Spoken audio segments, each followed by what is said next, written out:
Hey y'all, welcome to another video from WreckingOut.com. So today's video I wanted to show you how I go about freezing sand bass for putting in the freezer. You can use the same technique I think for really any fish.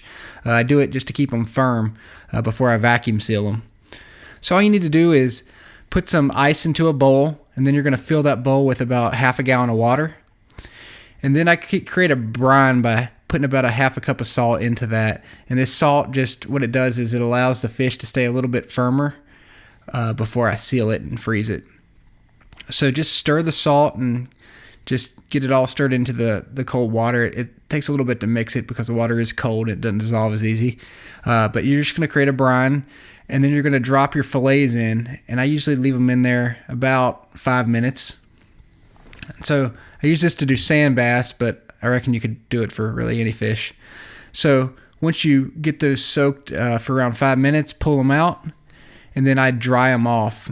So just get some paper towel and lay the fillets out. And then what I'll do is get them all laid out, and I'll take another piece and just kind of dry them off like you were drying chicken before you fry it. So what I like to do is freeze them a little bit before I put them into the vacuum sealer, because the vacuum sealer has a tendency to kind of mush them as it sucks air out of the bag, and what that does is it kind of takes the moisture out of them.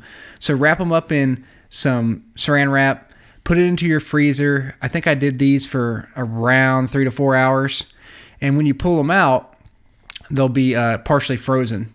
Then roll your bag down, put in the fillets for about the amount that you're going to use when you actually pull them, and put them into the vacuum sealer. Seal them up. I always seal twice just because I'm paranoid.